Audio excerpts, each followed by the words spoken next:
Hey, what is up, guys? It's Giltspire here, and welcome back to Champions of the Fog. I am here today with our very special guest, Dir3Wolf. How are you doing today, Dir3Wolf? I'm doing very, very good. I'm glad to be here. Thanks for having me once again, because I think we see a very, very interesting match today, and I'm glad to be here with you. So I'm giving the question right back. Are you ready for this? I am. I'm especially ready for this because we are going to see a few treats today that we don't, I want to say we don't see normally in comp, at least not in COTF. I know in DBE we see a bit more of the hillbilly, but in COTF, hillbilly is definitely a rare breed. So I'm very interested to see how these billies handle the likes of the Wrecker's Yard. Yeah, hillbilly is a great killer, I think, for comp, because we are often also talking about just a few hook stages, and I think that you can really see a difference between two teams that are close together. And I have to agree, Wrecker's Yard is going to be a new environment for hillbilly, so we also test today how good they can adapt to a new map, and I think that's sometimes what it's all about in comp. Yeah, absolutely. Especially now, which we're at a bit of an interesting point in Dead by Daylight, the most recent update, where Hillbilly is going to take a little bit more skill, in fact, as he's not going to be getting those vacuum pallets on the shreds. So need to be really, really on point if you're looking to break any of those pallets, for sure. Yeah, you need to work a little bit with this bug. Luckily, it's very consistent and requires a little bit of aim to perfectly shred the pallets in 90 degrees there with your chainsaw. It's going to be interesting if the teams found this good strategy, maybe a mind game that can work around the pallet, maybe dropping chases more often if they see they're running towards the jungle gym. We might see a different strategy coming out here, so it's going to be really, really interesting here for our players. And knowing, like you talked, we talked a little bit about the standings in this group, and I think you mentioned that this match here today has a very, very big meaning. Yeah, so it's actually really interesting if you look at the standings over on Challenge right now. We are actually looking at a situation where this is kind of going to shake up the top three moving forward, as we have Remedy with 8 points, Atrocity, which is now Odium, with 7 points. So in the instance that a team like Remedy were to make a clean sweep, they'd move up to 11 points, allowing the likes of Cerebral Assassins to make up some ground and tie for the 3rd place slot. So it's going to be very interesting to see what the standings look like at the end of this all. Not to mention Odium and Remedy, so far undefeated in all 3 of the rounds. So we'll see which team comes out on top.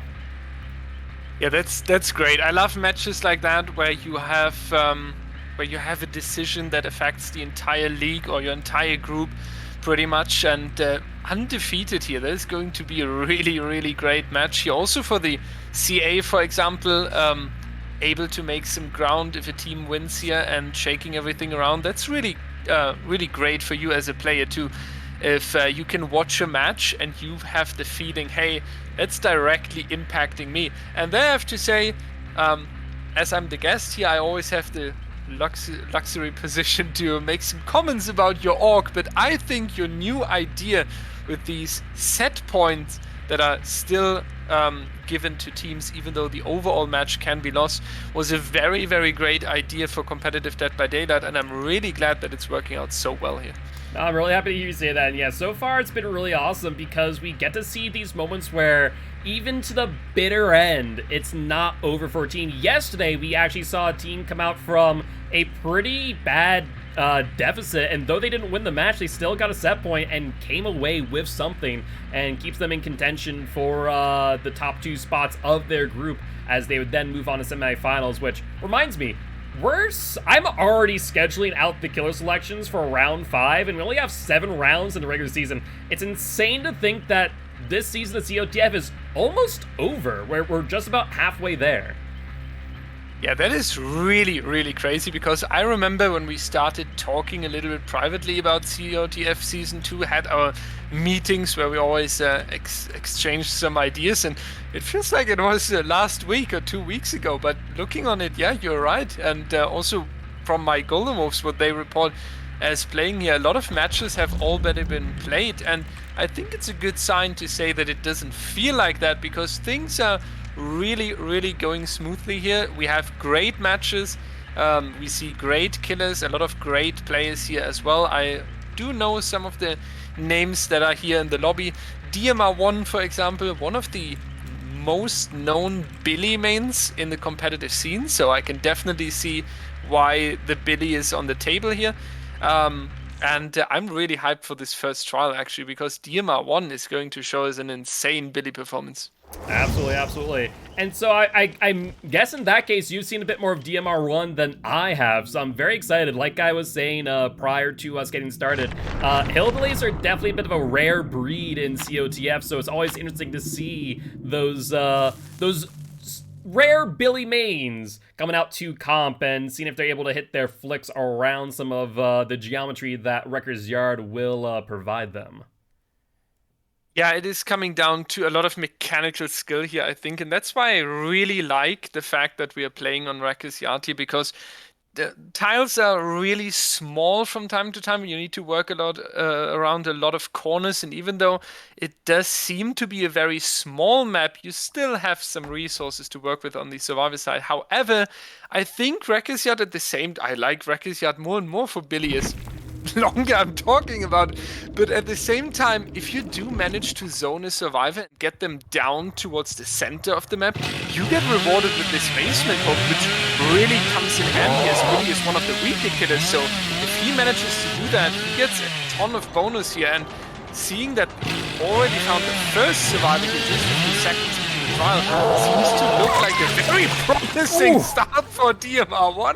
I think you, I knew where you're going for there, and yeah, no, that is a very promising start indeed, as we do see the first hook here on the Nancy, and Billy making great usage of that Shroud of Binding, finding not one but two survivors there, and does get that down extremely quickly, and in only a short amount of time into the Corrupt Intervention. They have another, like, full minute and 15 seconds left. Yeah, this is an insane position for DMR1 right now. We see that he's going onto the hill using this little bit of an advantage here, trying to find the survivor that is coming over, and on top of that we are in kind of the active gens here, so the only generators they can work on right now are these to the left side of the Billy here, the two generators in the distance, and even though they get these out, you might have your survivor ready to be tunneled out from the trial on 3 generators remaining. We do see someone coming over here, but I don't think DMR1 is making any risky move here and just gonna push this survivor into the second stage. Yeah, I think DMR1 fully understands that Ace's presence is nothing but bait, and is going to sit right in front of Zook, ensuring that Nancy does go to second stage. Knowing that there's no way the survivors will get there in time, will chainsaw over, checking out this gen over here, and finds it. A Claudette also appearing. That going into the next mind game with DMR1, and that's the next huge down for our killer player here. Also very close to the hook here, and with the mobility of our killer immediately back, interrupting survivor number 3. So at this point, you know where every survivor in the trial is, as one generator just got completed here. We do have a slug, so you can force someone over. Will be interesting if DMR1 is risking the unbreakable here or just going to pick, but regardless of what the decision is, the pressure is so high, and I think you can just camp out this survivor over here. 3v1 on 4 generators is the best early game you could ask for. Yeah, no, absolutely. I mean, this was an insane start, to say the least. And we are seeing what DMR is capable of, and we still see that Claudette slugged out around this gen. I am surprised to see this, and we are going to go to Forbid Cup. Let's see if we see the Palace done as well. Yeah, I have to agree. It's surprising that the survivors did not pick up the teammate here, because that was the only chance you really got, because DMR1 knows also that the average of a hillbilly is to around 4 and 6 stages here. So he is with 4 generators remaining, almost an average comp performance here. That would put his survivors in a good spot already. So you do not really have to worry about time here. You have the control over the match right now, and we see how confident DMR is now, just taking a chase over here and now going back, though. I don't think this is going to be a rescue. No, and I think DMR honestly is not exactly all too worried about generators, though the generators are going to be getting these survivors some points. I think honestly, if they're able to lock down this second progression on the Claudette, then it is going to be pretty much a sealed game, and we see the Ace out of nowhere.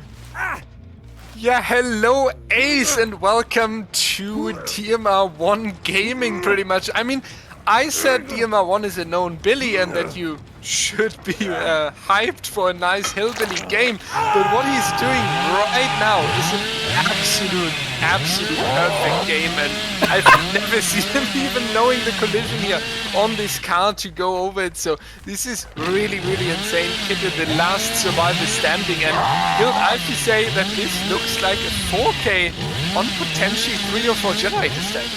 Yeah, I mean, honestly, the best thing that Kate could possibly do here is to somehow sneak in for an unhook. But even still, I would argue that the better bet might just be to crank out gens and let your survivors just die and get 2 points per gen that you're able to pop off in the meanwhile.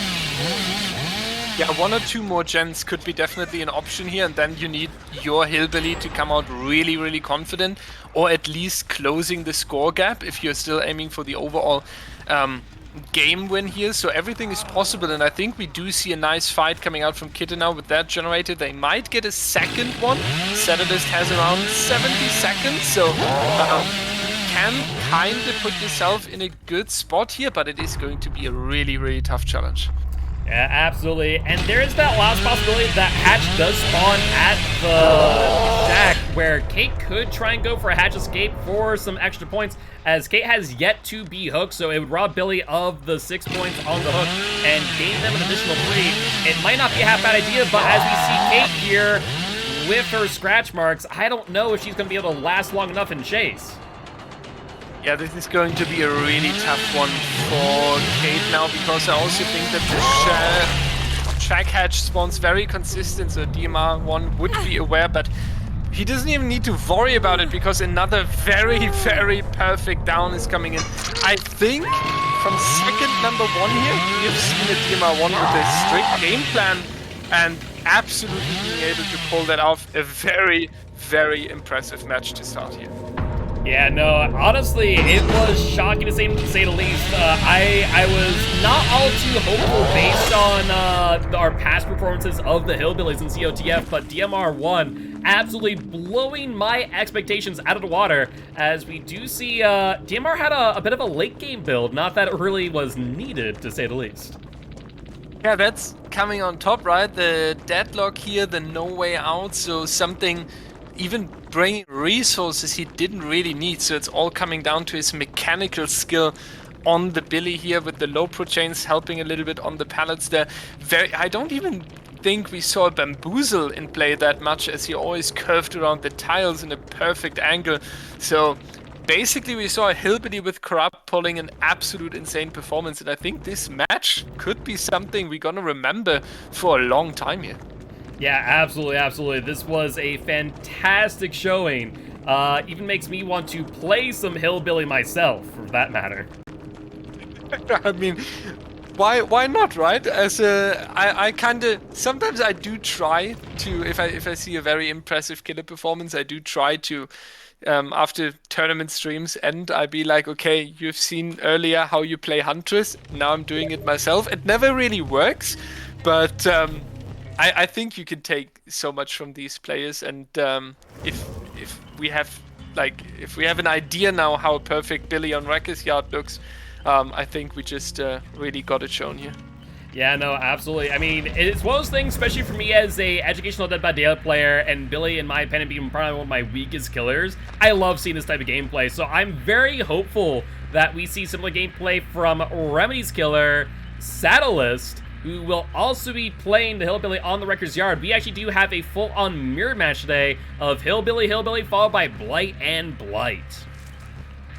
Yeah, I kind of like this, even though I'm still very surprised that the pick for Wrecker's Yard was the Hillbilly, because we talked about it before going into this stream, that it's definitely something comp players are not used to, which is another reason why I love COTF, because players are tested here for, hey, get out of your meta and get out of what you're used to and show us that you can execute your skills on a new environment with new conditions. And I think DMR1 was showing us impressively that they can do it. Now, as you say, Saddleist needs to put up the same. I've seen him play killer for some times and can say he's a very good killer as well, but I'm not sure if he can do what DMR1 just did. Yeah, only time will tell, but either way, this is definitely for all the marbles here. I mean, what Remedy will have to do here is they'll need to 4K before 2 gens have popped in order to tie or win the set point. If they let 2 gens pop, get the 4K, then it'll be a 1-for-1 tie on set 1. But if they're able to somehow get a 4K before 2 gens, then they'll claim victory from the jaws of defeat. But it will definitely be an uphill climb, to say the least. Yeah, it would be a really, really huge climb here. And I have to say, it's going to be also very interesting to see which build is coming out now, because with this win condition, it's always perfect for survivors if they are loading into a trial and do not need to worry about escaping, not even getting all generators out, because you can ignore a 3-gen, you can potentially even ignore someone on a hook. If with this win condition now in the head, if something like the early down would happen again, what DMR1 just did, you can just stick on your generators very, very consequently and hit 3 generators out of the way. If the killer comes, you can maybe even take the fall down in order to get a generator done. So our survivors here, with this support now that Dir3Wolf has just put up, they are in a really, really nice position here and should be in a good spot. However, Satellist might have a wild idea here to bring this back in form of the Perk build. Yeah, I mean, I guess the question is, like, what would you bring? Obviously, we saw things like Deadlock, which can definitely help out. Good old Corrupt Intervention. But, like, I'm trying to think here on what else would benefit this killer outside of maybe Scourge Hook, just to kind of get some regression on the most progressed gen. Yeah, I think you need to put up something like this, and you do definitely need a quick early down to get this started.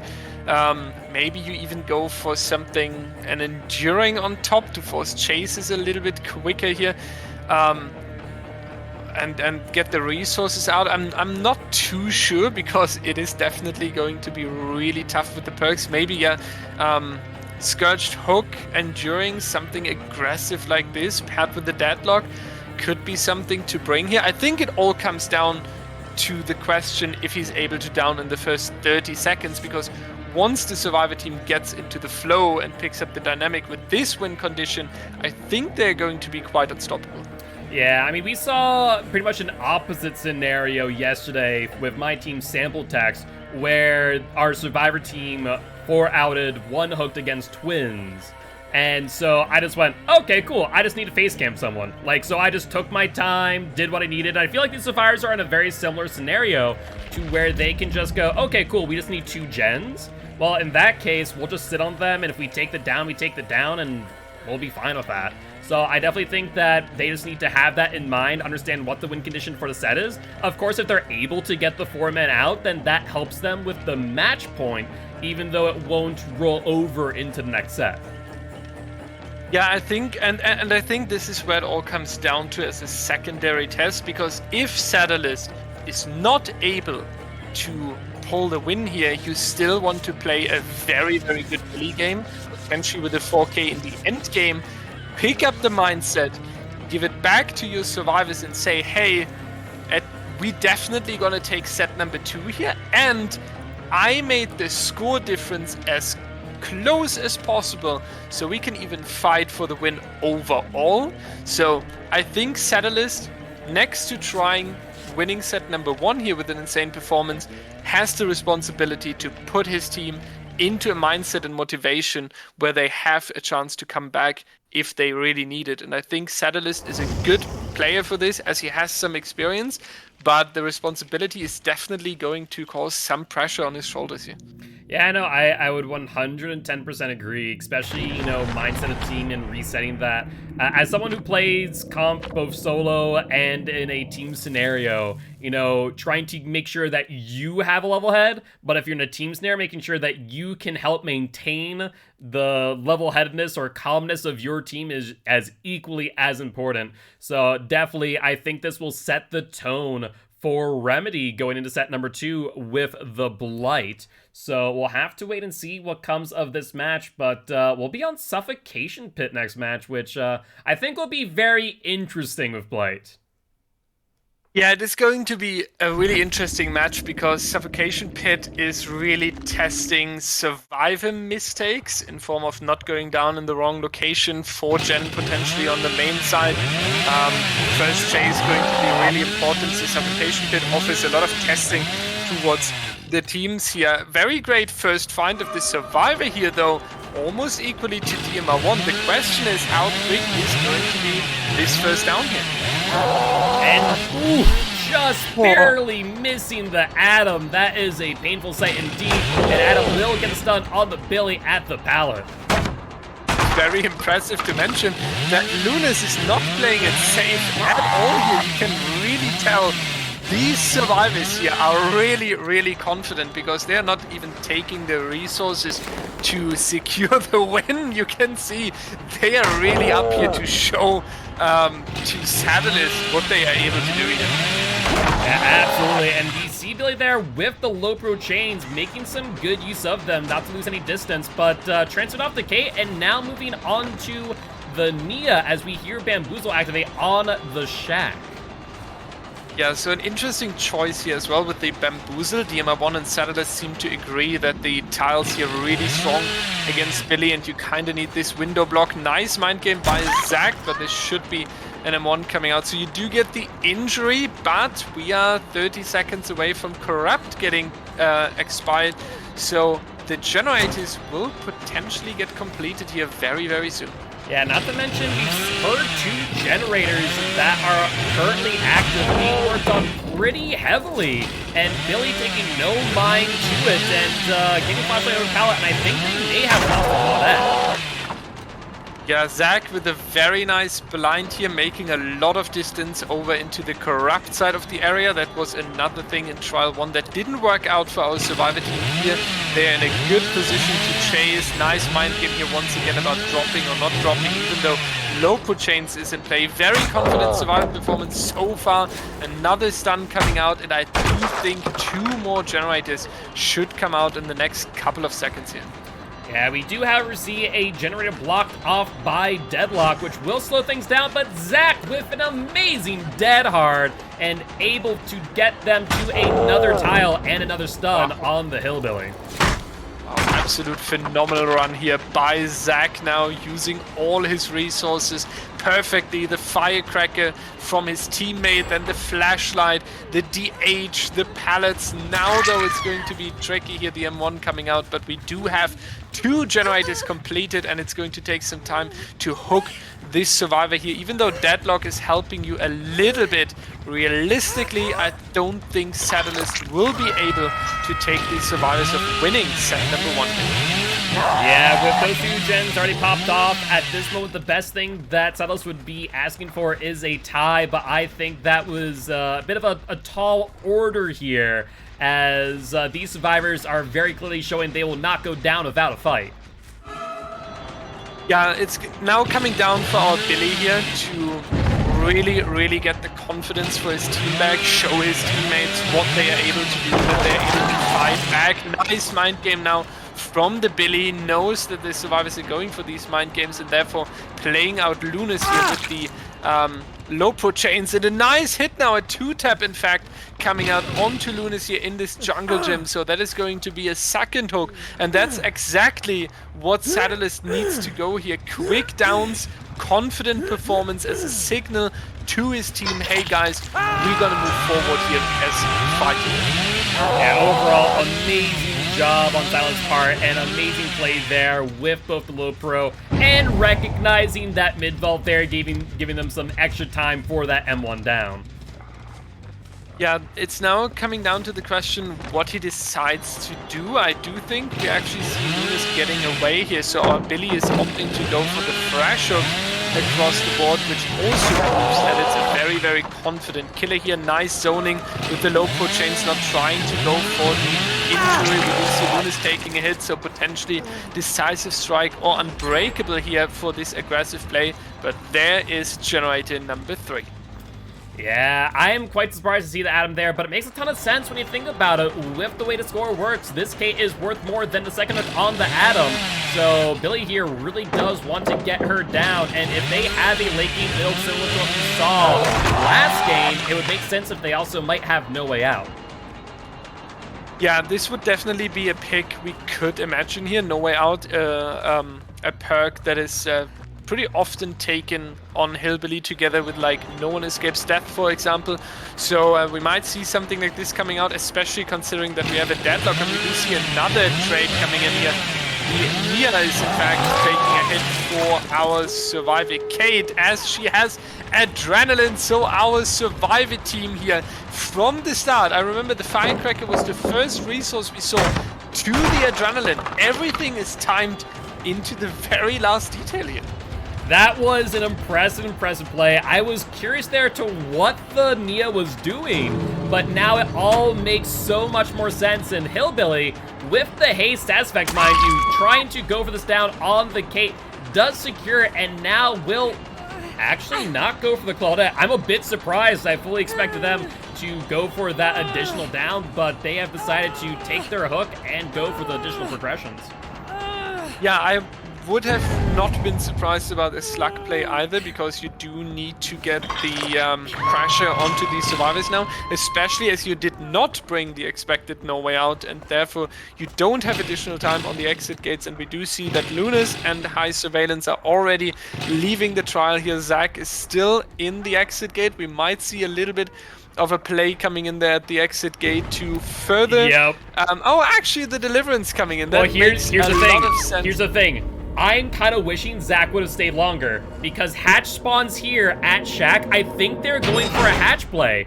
If in an instance that this Kate has Decisive Strike, I think they may have misplayed this, because it would have given the Kate the opportunity to crawl to the hatch and maybe, just maybe, get the timing right for that split-second hatch escape. Yeah, that's very important to mention here, and I have to agree, because if this was the play with the Deliverance, and it probably was, because otherwise there's no reason to pull the Deliverance here if you do not have it paired with a Decisive Strike. So it was... Oh, the Unbreakable is coming in! That is going to be very interesting here. And this might maybe even paired with a Soul Guard here. No, she is going down though. But see...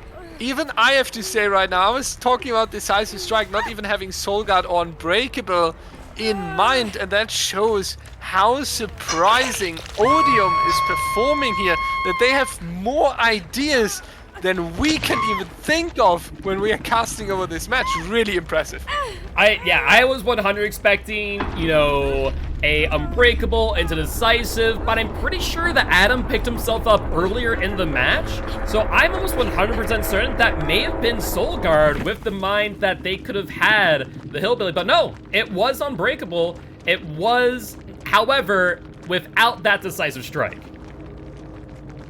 Okay, so they did try to go for an Unbreakable here and make the killer think it's going to be a Decisive Strike, and then in the perfect moment trying to set that up. Really impressive there. Big compliment to Team Odium here, having more ideas than I could even form in my head when watching them. Really impressive from the word go. Firecracker, Adrenaline play, trading hook stage, Unbreakable nearly into the exit gate. I do think Odium showed us what we have to expect from them, and therefore on Blight, a killer that requires a lot of confidence from your team, I think Odium is coming out pretty impressive here. Yeah, absolutely. I mean, Odium will walk away with set 1, 41-16 against Remedy. Oh. And we now have Remedy up with the Blight on the Suffocation Pit. Once again, we don't see Settlers. This time we see Alexi coming on in for the Blight. Really love to see it when teams have a special person for specific killers. So really hyped to see Alexi on the Blight here. I haven't seen this play yet in competitive DBD, and I'm really hyped for this Blight game here. We do see High Surveillance again on the Survivor side, so this seems to be the same roster, which isn't too surprising as they have just played phenomenal here on the Hillbilly side. But it's going to be really interesting, because now we are testing something very different to the Billy. We're moving away from mechanical skills to a lot of tactic also, because it's not only enough to pre-drop pallets and stay safe. This is kind of something that helps you against the Billy.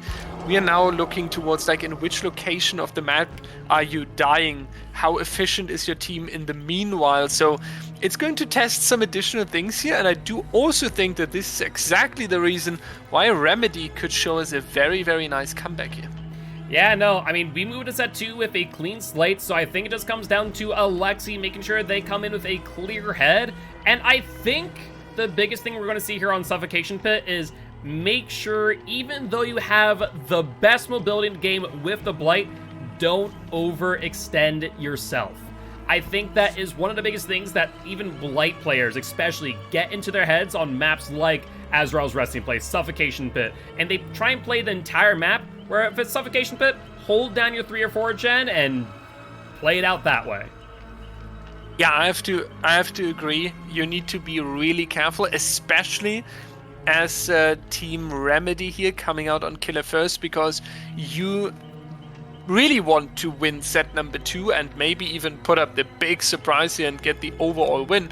And therefore you need to have a Blight game on point here. And I do think exactly what you mentioned, moving out of your zone and away from your generators would be risky and aggressive, and I don't think that is what you want to put up here if you are looking towards the set point here. So I have to agree, we most likely see a shack or a basement orientated game with the 3 or 4 gen, and then we have to see if Odium is able to put up the right counterplay and stay away or safe in exactly that area.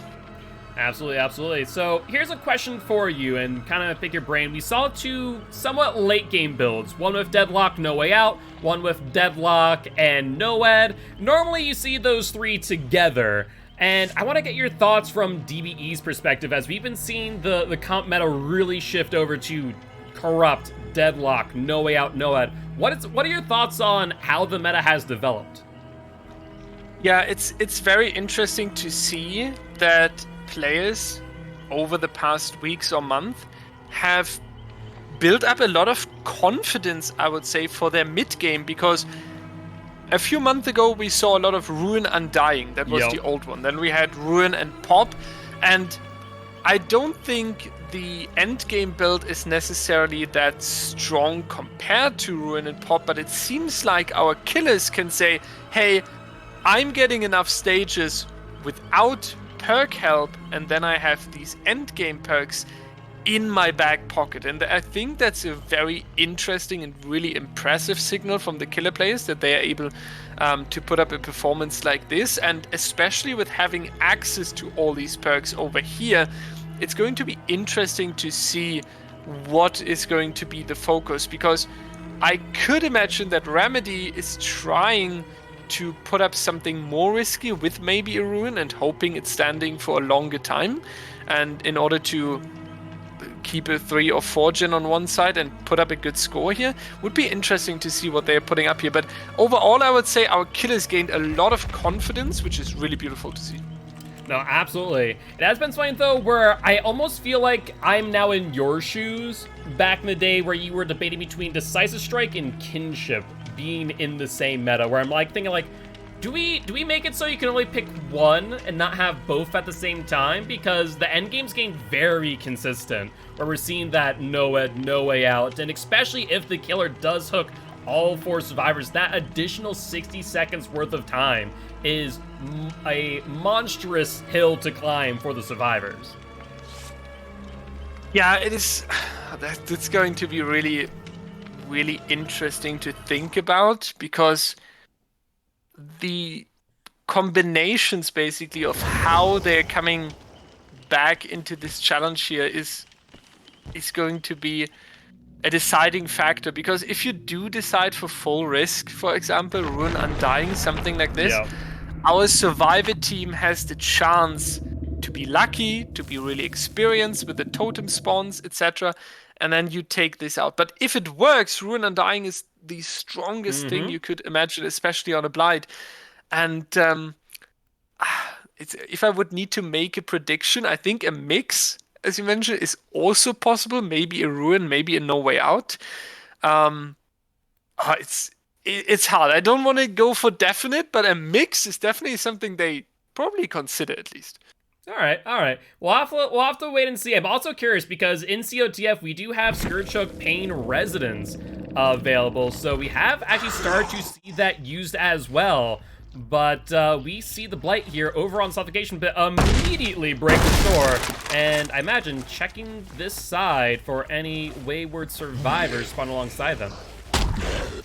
Yeah, it's crucial here to see that these spawn survivors need to be found immediately, and that is going to be the case. We do see Compound, a very, very often used add-on on Suffocation Pit, as you do get a lot of valuable information here. And we do already see the worry about the uncorrupted generators on the top side here, trying to keep this 3 kind of 4 gen setup and immediately rotating over. So your prediction coming into play here, the Blight is deciding to consequently play one side of the map, and we do have to say the risk with the Hex Ruin here did unfortunately not work out for our killer. Yeah, I mean, that's the biggest thing right now. Like you said, where these survivors are very knowledgeable on where these totem spawns are now. I just don't know. Like, from a killer perspective, I just don't want to bring Hex totems anymore. Unless it's, like, to meme around with Hex Pentimento. Just not something that I want to do, but Compound coming in clutch there with that aura reading does get a hit on the Nia, and Blight, I don't know if they commit to this chase. We see the Nia going over to Shaq's side, so I'd be not surprised in the slightest if they drop this chase at this point in time. Yeah, it is going to be the very crucial chase here in the early game. You need this down very, very soon. You need a hook. You need to force a rescuer coming over. You need to get your pressure started. But the survivors, same as in the Hillbilly game, just too confident, not making any mistakes. High surveillance even already reset. So we do see a few pallets getting dropped. The first generator of the setup also being broken at the top right of the map. So that is going to be a really, really big play from the survivors here. Kate with the firecracker, unfortunately not finding the blind, but it looks really tough for Remedy here at the start, as they seem to not be able to pull the pressure in their favor right now. And Blight trying to block out this door, does get the block and the hit to boot, so great play there by Alexi to get in front of that vault and will secure the hit on the Kate. And Kate is working her way towards the main building once again. Second generator. We see that the survivors are going for this 2-and-2 split, and Kate still on a run here. I think we should lose generator number 3 very soon. However, it does not look like we're going to get the first down. I was a little bit scared for Kate there, but the ace coming in, taking the body block, and preserving a resource on top of which, as we move into the LT wall, and Kate, a little bit of mind game, does get away and going back to that pallet, but it might come to be a mistake as Blight slips off of every surface known to man. Sometimes the collisions can be really tough. I have to say though, I'm surprised that our Blight is not rotating towards the bottom side of the map here, as I do think we do have someone on the left side of main building, so this one is broken very soon, and then they are working on the shack side, so you could aggressively switch over like a minute, 2 minutes ago and try to catch someone off guard down there to pull the pressure back, because there's exactly what I just mentioned. This setup here is now broken, so now you do have a hook right here, but the last 3 gen standing is on the bottom side of the map, so you need to leave the hook now. That is a free save basically, and I don't see the Blight in its chance to take over control. Yeah, this is definitely going to be a really interesting scenario there, as we do see an 8-second regression there on the gen next to the hill, and Blight, keeping that in mind, will go over, and looks like they are going to use their pop goes the weasel. Yeah, that's another big move for the killer now in order to pull back the control. Is going to win some time here. Also a nice tag onto high surveillance, while the others are going to reset here at the top side. So we're also talking about the killer's resources and the perk build. We can reveal the Talentphobia as the survivors are aware of it, but the survivor team not even giving the Blight the value from this perk due to the resets. Yeah, I mean, that, and also I do want to mention we saw some very, very rough play there from the Nia, using, I think, both Lucky Break and Overcome to gain distance and just leave the Blight in her dust, and without any real clue to where she went except for that compound trigger. Yeah, and it is going to be, I mean, we are still talking about the second hook stage here. So the use of the compound of the Talentphobia and multiple injuries needs to come into clutch right now. This mid-game part here, we are close to potentially facing an end game here of how confident these survivors look right now. So you do need to make your resources work on the killer side here now, after a very, very difficult start, trying to mind game around here, but Nunes needs to take a hit here. Instead, it is going to be the stun. So I'm not too sure at this point what the Blight could exactly do, but I know that we need to get some injuries, some downs, and then potentially a fresh hook towards the end game here in order to take a good score here from the team. Yeah, And unfortunately, this Blight just finding obstacle after obstacle in front of them, as we do see the 3-gen broken, and we are left with 2-1 split. I would be shocked, to say the least, if they were not already on that gen on main side. Having a 99, maybe primed for another adrenaline play. Yeah, it is, if they pull an adrenaline play here once again, that would be really, really impressive to see. Lunas has another resource over here. I'm not too sure if they're running out of them. They should very soon. We already see the Survivor coming in right here. Again, as you mentioned earlier, they are going to have the pallet still standing. Now the stun coming in into an adrenaline play, so the body block basically for free here by Team Odium, and we're talking about one hook stage so far, and seeing that Nia is already coming in together with one stack on the power right now, one token, that might be a potential 4-man escape here. This was an insane match, to say the least, and definitely a great showing by this Survivor team, as they result in a 4-man out, 1 hook against the Blight. And to be honest with you, the Blight didn't play horribly. No, absolutely not. The Blight did not play horrible at all. There was not a major mistake. There was a few rushes that didn't find the target, but that's also not always on the killer side. If the survivors are super confident, know where the pallets are, know where your totems are, taking body blocks for each other, it is really, really rough to stand that. And I have to agree, the Blight did not play a bad match here. So it was just the Survivor team coming out and playing out of their minds. Absolutely, absolutely. But with that being said, we are going to be moving on to the final trial of this match, this time with Odium as the Blight, once again on the Suffocation Pit. And realistically speaking here, I'm not going to say that it's over until the Fat Lady sings, but if we look at the set, Odium needs only a 2-hook game. Doesn't matter who it's on, they could find that first survivor down, camp them to death, and that will be that, as that would claim them both the match point and the set point through and through. Yeah, and I'm really hyped to see what they're going to do, because seeing Odium and how confident they played, for example, on the Billy set, when they just needed to pre-drop some pallets to get the generators and instead just going for their game plan and their performance, I think we see a Blight that is going... Yeah, it's Lunas, so that is going to be a very, very high-skilled killer performance here. Luna's a very experienced player, killer and survivor, has been on big teams so far, so that is going to be... I don't think we see a Blight that is going to camp. We will see a Blight coming out really confident. And I think also this is what you can take for Team Odium now, even though you pretty much look for the victory here, is something just putting up another very, very confident and very good performance here in order to keep your mindset up for the next incoming weeks.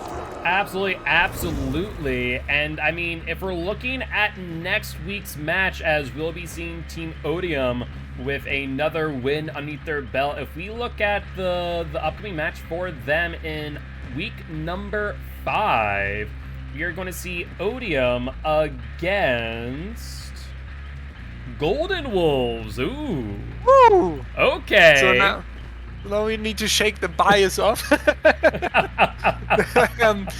No, that's going to be a really, really interesting match, because Golden Wolves, a team that is playing as efficient as possible, trying to minimize mistakes, putting up a lot of time into the perk builds. For example, Ryan, member of Golden Wolves here in COTF, is helping in DBE with the balancing, has a lot of ideas around how the game needs to be balanced, how perks work. So the perk builds that are coming out from Golden Wolves always with a big idea behind them and a huge game plan, and the players really able to execute this game plan in the trial. However, on the other side, Odium here, seeing how confident they play and how impressive they performed here, I often tend to say in DBE and DBD League, everywhere, that a team that is coming out so aggressively confident can sometimes shake up a team that is well prepared and took a lot of time into planning it, because they pull a surprise, they make something unexpected. So Odium is going to be a really hard challenge for Golden. No, and I am looking forward to it. I don't know if I'll have you here with me or Rue for that match, but whoever it is, it will be a fun time to say the least. Yeah, I have. I need to replan all my appointments for next week to be around at least, as a viewer at least. But yeah, this is a match I'm really hyped for. Odium Golemos is going to be impressive for both sides, and it's really coming down to the question who is winning. Like a team that is a long time together and plans a trial into the very last detail, or a team that has such a high skill that they can load in and spontaneously play confident. So we see two different approaches playing against each other, and it's going to be really interesting of who's coming out on top there. Indeed, and if I'm not mistaken, I think we even know what the killers are going to be for that match too, if we're kind of looking forward into the future.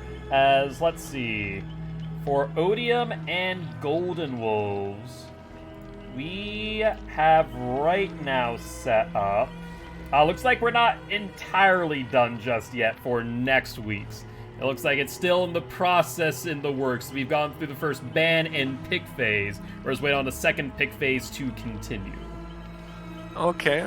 So we'll have to wait and see. It'll still be a bit of a surprise.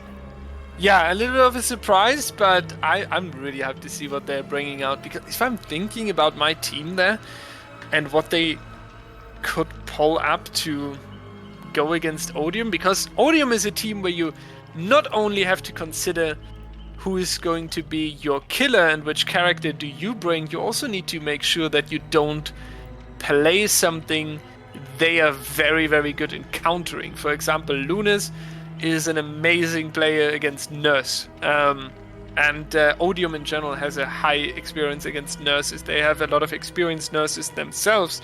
So you need to make a lot of additional thinking, and it's not going to be enough to say, hey, what we are feeling confident with. So yeah, it's going to be an amazing match.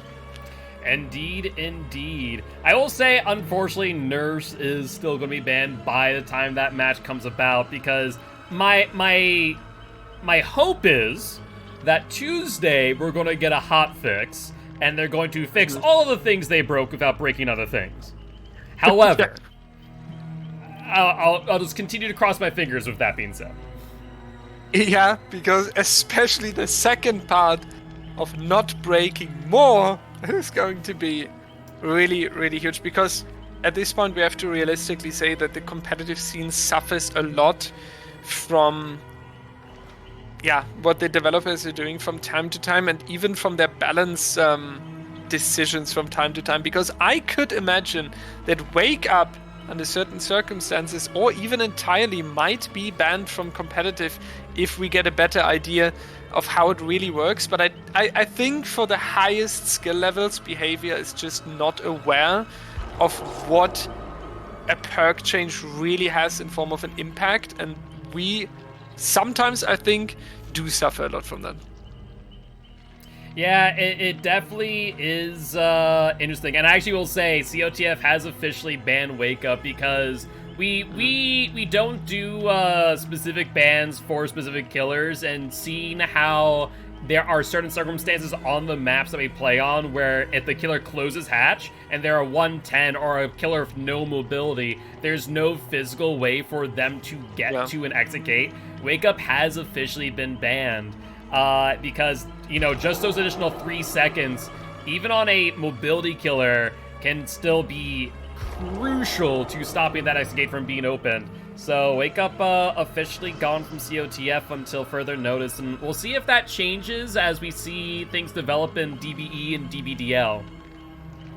Yeah, I have to say, Wake Up, I can totally understand this, because, for example, Huntress, Spirit, Deathslinger, they all have Wake Up banned as well because of their reduced movement speed. We were talking about banning Wake Up entirely, but we do have the qualification stage coming up for our event in February, and we said we are kind of using the qualification stage as a real-time testing laboratory. So we are kind of seeing what kind of impact Wake Up is going to have in the qualification stage. And if we do notice that it's going to be too much, because we are also playing on Suffocation Pit, ARP, all these common maps, then it will be banned in February as well. And I do think it's kind of sad, because Wake Up was a very interesting perk, also to pull something as the last standing survivor, making an end game more tactical, etc. And if this perk would be gone in the future, it would be quite sad to see. Yeah, I will agree.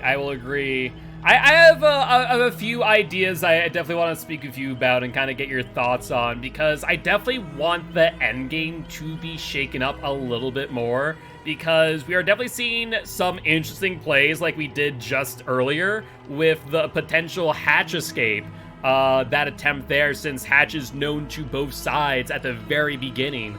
And I'm curious to see if maybe we might be able to shake it up a little bit more going into Season 3 of COTF, so I want to pick your brain a bit about maybe the introduction of a singular key. Okay. That sounds interesting. I mean, that can actually work quite well still, because the killer is going to be aware of who has it throughout the trial, and we could see even some mix-ups. Kate loading in with the key, giving it over to a teammate, and the killer needs to worry. I think that can work out really well, because even though a lot of people are gonna say, oh my god, a key, that is so unfair and competitive, and that's also what happens in DBE a lot, like, oh my god, why is there a mad kid against this killer? So I'm always saying, you both have access to it, so it is balanced. This is true. Yeah, that's the one argument I always pull, and they often say, like, no, this is not enough to make me feel good about it. But I say, like, unfortunately, this is the case. Even if you have a weak, like, for example, Hillbilly earlier on Wrecker's Yard was definitely a map that is super difficult for the Hillbilly, and you could say, hey, this is not perfectly balanced for the Hillbilly himself, but competitive needs to be balanced between two teams playing against each other. And if two Hillbillies playing on two Wrecker's Yards, then this is balanced. And this is what you need to work with. Indeed. And we see the play out on the prow. Luna's here, just trying to find a survivor at this point in time, just checking out those gens, as there's sometimes the rare spawn on the same side of the map. Yeah, it is a very, very interesting approach here for Lunas, because we already see a difference in the add-ons here, the double speed coming out instead of the compound, so a very confident Blight here, playing, not relying on the extra information, or not going to say relying, but not going for this additional information. Nice greed here though by the Claudette, being confident that this is not going to be the first tag. So Remedy coming out with a very, very nice mindset here after they're down so many points. It's really impressive to see them fighting like this.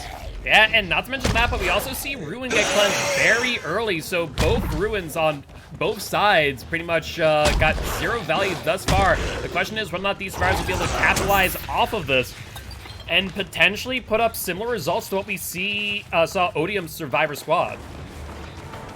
Yeah, and this is now going to be the first hit though, but a nice stun still. You do make some distance from that. Luna's trying for a little bit of a mind game here, breaking the pallet. Kind of worked, because Nancy didn't make too much distance. This should be the vault though. Yeah, so she is making more distance. Alexi, who just played killer for Team Remedy, with a very, very nice first start here, winning this mind game here as well. And I do think Lunas, however, is just going to commit to this Nancy, given our win condition.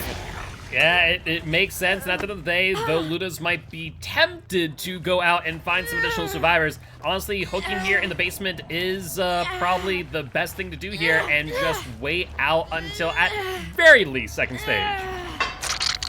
Yeah, this is definitely what you could do here, and this is almost not possible to pull back for the survivors in this case, because everything would end in a trade, and that would be still the win here. However, Lunas, as we kind of predicted with his experience, not going for a camp at all, instead showing us a confident Blight performance and being sure that he can secure more stages across the mid game here.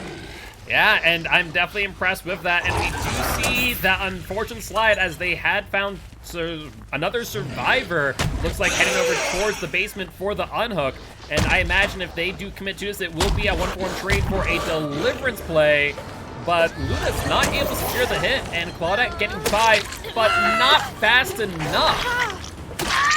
Unfortunately, this is exactly what I was worried about, that it is going to end in a trade and secures the win for Lunas here. Very nice try by our survivor team, and very, very nice fight here as well. Very, very beautiful to watch that they're coming in before the second stage is coming through there. Unfortunate, Lunas too experienced to let this happen and able to secure another hook stage. Nice hack tech here, nearly finding Alexi here once again, and I do think we're just gonna tunnel out the Nancy here. It makes sense to me, you know, they already have secured the win here, might as well get this survivor out of the game, and unfortunately another slide for the Blight, resulting in a bit of an extension of this chase, and I will say, these survivors, like you said, not going down without a fight. I mean, if it wasn't for the insurmountable odds, this is a fantastic showing of what this survivor team can do, as we did see that deliverance from the Claudette, and this chase on the Nancy going beautifully to the point that Blight has to jump off the chase. Yeah, very strong to make it back to main building there. One of the strongest tiles on the suffocation pit. Blight going back now, trying to find the potential reset here, or the hiding spot of Ghastly, and then the potential reset after the broken status effect ends. Not able to catch them though. Instead going for the ace here, so that would be Satellist being in chase. And will be interesting how long this chase lasts, because the survivors seem to be quite efficient on the generators here. And doing a really good job, and I do want to note that there is no 3-gen over here on this side, and I imagine no 3-gen on the other side, so it really does come down to these chases to see how many hook states Lunas will get between now and endgame. Very nice one here onto Satellist though, very beautiful down in this pallet. Is going to secure hook stage number 3 for his team. We do see that in the meanwhile Ghastly is fully reset after the deliverance play from the basement there, so all survivors back in the trial here. No Thanatophobia whatsoever, so that's an interesting flip in the perk builds here, not going for the injuries across the board, leading into additional slowdown. And now we do kind of see the competitive, good developed strategy of guarding the hook and able to find the rescuer. However, Kate with a very beautiful juke here. Amazing job there, making it so that she did not take that health state too early, and Blight trying to keep an eye on that hook to the point of actually losing their way on that tile, and will be going back to potentially secure the second stage, but unable to make it happen, and Claudette taking a hit, maybe showing that Ace did not have ET applied. And very nice stun here as well. Remedy, I have to say, really excites me watching them, because we do know that especially when a game is lost, teams are sometimes not trying their hardest, and Remedy completely does so. So you can also see that they're kind of setting themselves up for the upcoming weeks already. You do want to show a very confident last trial here with your survivor team, get in a good mindset, have your chemistry, take some experience, and move forward into the next weeks here, and I think that's really beautiful to watch. Absolutely. No, I really do commend teams who keep in that mindset, and amazing play there by the Ace, able to juke out the Blight throughout the rushes and then getting the decisive strike. Unfortunately, Blight not one to really care about those additional 5 seconds of time in chase, and will get the Ace back down.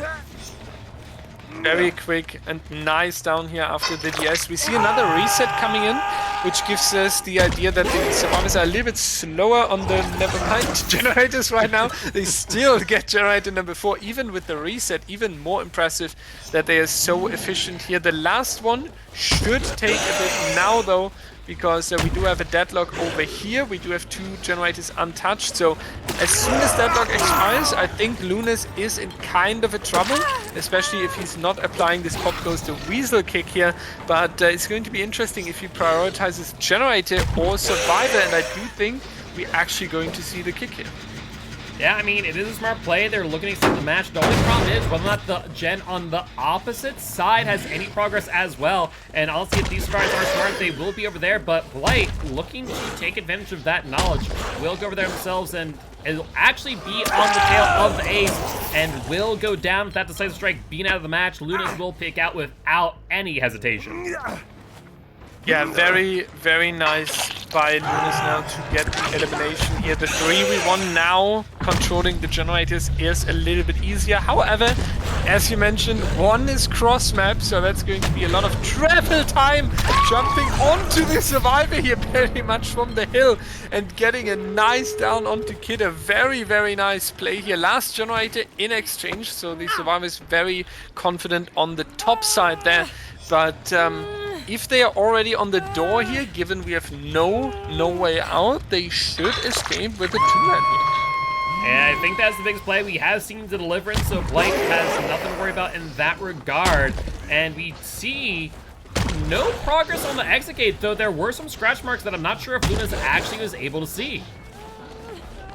And it is now, though, going for a little bit of a scouting around the hook. Is going to be interesting. I mean, Remedy could even come back in and try save the survivor, kinda setting up a mindset of say, we do this sometimes in scrims as well, where you say like, okay, it was a good match, but let's try save the survivor as a practice. What do we do if we need one additional out here? So Remedy could go for a practice save here. I don't think that is going to be the case though. Unfortunately, a little bit of miscalculation there on the exit gate leading into Ghastly staying in the trial though. However, an escape here, very good last match for Remedy, and as we mentioned throughout the trial, a big shout out and big respect for playing the 4th trial out with such a fight, even though the score was looking against them.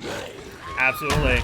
But with that being said, that there will be the end of the trial and the end of the match.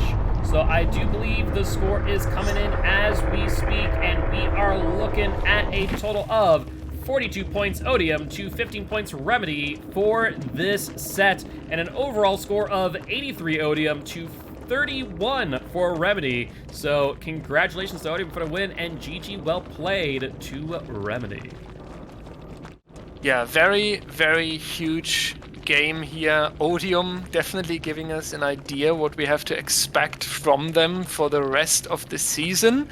And Remedy, amazing fight, really beautiful match to watch, and yeah, just really nice to see that you can always try to find back into a fight, set your team up again. And I think we also saw some different approaches of how we play Blight Suffocation Pit, so very much also something we can learn from. Absolutely, absolutely. But with that being said, that there will be the end of today's match. But before we go, Dire, as always, we like to give a quick shout out to our co-hosts, and I do believe you do be streaming some DBD with your new comp team. Yes, I do stream on Twitch, that is right, Dir3Wolf_TV.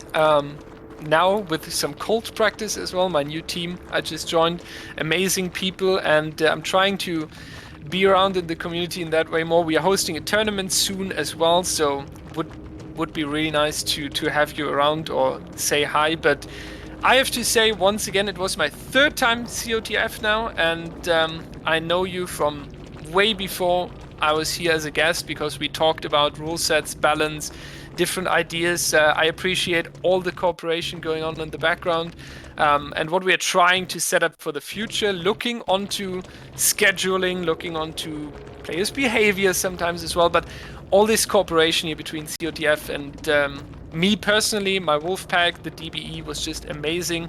I love being around here, and I just have to say thank you to you, to your staff in the background, to everyone joining today and playing. Thank you so much for having me, and I hope you all have a wonderful night. Thank you for that, Dire, and we will see you next time. But before we go, as I almost forgot to give myself a quick outro, I am Mark, aka Giltspire. Not only am I the commissioner of Champion of the Fog, but I'm also an educational Dead by Daylight player, here to teach Ghosts of Play Killer and survivors how to play against Killer. You have to make sure to stop on by and say hi, as I'm live Monday through Friday at 7 p.m. CST. But Dir3Wolf, I really hope to have you back on soon, and maybe next time I'll join you over with the Wolf Pack during your tournament as well. Yes, please. That's going to be something we really need to work forward, and we might even add a qualification stage for the February, and as we had quite a lot of teams being interested, so we definitely need to work on that as we work on a cooperation and going deeper and deeper anyway. And all I can say is I really appreciate it, and I hope to be back here and have you around very soon. And yeah, that's what I'm leaving with, basically.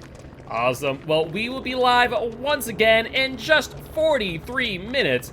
This time, though, we do have the teams of... Hold on 1 second, I'm trying to find out which teams we have, because I have a million different windows open. We have in Group A, Round 4... Modern Retro versus the Hookers, and I will be with our primary host, the Little Rugard, so make sure to stop on by and say hi then. But until then, we'll see you next time. Bye-bye! Bye!